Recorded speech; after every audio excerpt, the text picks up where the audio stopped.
Okay, so this is my workspace. This is my primary workspace anyways. This is my drawing table and my toolbox here that I keep most of my color pencils and pencil supplies in. I have a wooden desk chair here that's just an old kitchen chair. A lot of people use rolling chairs, but on the plastic mat that I have my toolbox on, I like to be able to roll it around a little bit, so it's on a plastic desk mat. I can't use the rolling chair because if I sit too close to the table or if I sit up to my drawing table, the pressure that I put down as I'm drawing tends to push the chair away from the table, and then I'm constantly scooting back up. So I went to a wooden desk chair there.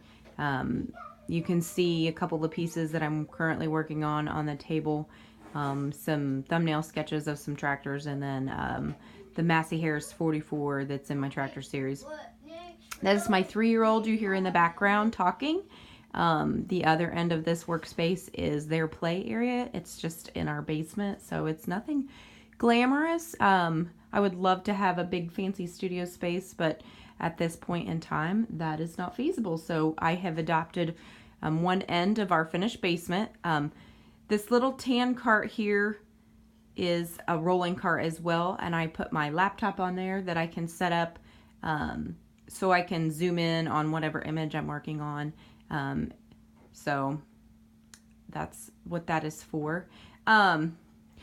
There's a magazine article up here that I've taped to the wall, if you can't hardly see it, but I was given this magazine article years and years ago. It is a magazine article, I believe, out of Country Woman magazine or Country magazine, and it's about Bonnie Moore. And many of you in the farming industry know who Bonnie is. She's been the official artist for the dairy breeds. She's been commissioned by all the dairy breeds to do their ideal animal for all the dairy cattle breeds. She's also done some beef breeds, but Bonnie's really, really well known in the farming industry for her artwork and her depiction of artwork of farm life. She is she's a dairy farmer's wife and loves the dairy farm, and then she kind of turned artist after her kids were born as well. So Bonnie's been an inspiration of mine for a long, long time. We share a lot of background, a lot of similarities in our backgrounds and stuff coming up on the dairy farm and faith and farming, and just a lot of similar interests and that sort of thing. So, but my great-grandmother had clipped that magazine article out for me when I was probably 9 or 10 years old. And so I've had that for a long, long time, and I just kind of taped it up there on the wall in front of me, kind of as inspiration of where I would like to be someday with my art. So Bonnie's been a big inspiration in my artwork. I also share a little bit of space here with my kids. The stuff here on the file cabinet is kind of their art space, and then there's another rolling cart here with some of their stickers and crayons and coloring books and stuff. And then we have a window here that overlooks our backyard with my desk and my leather rolling desk chair. That I do have a rolling chair here. My laptop is there on the desk, so I can either work from this space or I can move it over here to this little cart and work from here. So it's kind of handy to be able to just unplug it and pop it over there. This metal cabinet I just recently added. It was my grandfather's. He used it in his farm office for years and years. I can remember it being full of all sorts of different interesting things, like old movie slides and slide projector slides and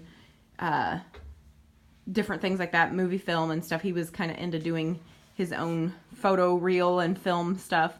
And then for right now, I have my painting easel set up on the hearth because I really don't have any other place to put it. It's not something I use all the time normally. It's in my retail space as a display, but since I've been picked up painting again, I have moved it to where I'm working with it. I'd love to sit it on the floor, but I just don't have enough floor space. So it's up here on the hearth where I can move my wooden chair over here to use where it's at. It was generously kind of gifted by some friends from church, and thank you, Leah and Howard. I appreciate it very much. It does get used frequently. So also my drafting table was gifted to me by some friends from church, that it had been a salvaged item and that they had just stored it in their basement for years and years. And when I was working on a very large commission, I needed a big table surface to work on, and it's a little bit tricky to see here, but it is an antique. It is, I might be able to get down here, you can see it's all cast legs, and it's all hand crank. You can see the hand crank under here, and all the structure underneath it. But it is a Frederick post. It was built about 1910. It has a solid maple top. Like I said, it's all on cast base that fully tilts, it's completely adjustable. It'll go completely flat like a regular table, or it'll go almost completely vertical, which is the position I almost have it right now, because it's less strain on my neck and my back, which even with some of the issues I've been having, I don't know if it's good enough, but it's a great piece. It's huge. It's about 5 foot across and about, I think it's right at 3 foot high, or wide. Gives me a lot of workspace. I end up taping a lot of things to it in different places, just as storage kind of. I'm going to get back to it at some point. The piece up here on the top left is one of those pieces. I've had it. It's probably been up there for a year, so I haven't gotten back to it. So it'll get there eventually. Like I said, my toolbox here is just got all sorts of pencils and art supplies in it, and sometimes this top of it just gets really messy because I just shove stuff in there. But I have several different brands of pencils in the in the toolbox. I love this toolbox. It's it was gifted it was a Christmas gift from my in-laws one year, a few years ago, and it works great for art supplies. It's kind of a oddball solution, but it works really, really well. So, and then over here is my paper file. This is a big flat file, like a Draftsman file or a map file. I think it's 25 drawers, and it's probably 3.5 feet wide by 3 foot deep. It's a great big, huge, heavy thing. But I bought it at an art store that was closing out. Unfortunately, they had a whole bunch of them. I wish I could have bought more, but really only have space for one. But I've got some of my painting supplies and framing supplies and things like that up here on the top.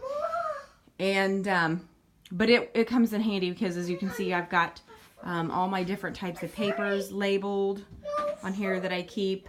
Glass, acrylic, cardboard, foam core board for packaging prints, that sort of thing as well. So, just a little sneak peek into my workspace and some of the things that kind of inspire me to keep on going and keep producing art. So don't think that not all artists have big glamorous studios. I sure don't. But it serves its purpose well, and many of the pieces I have been generously gifted. So I really appreciate those of you who have contributed to my art career and habits. So but if you ever wanted to know what it looks like inside my studio or workspace, this is what it looks like. So, like I said, it's a shared space with the kids down here in the basement, but it works for me. So, and that's all that matters. But I hope you'd enjoyed. Thank you.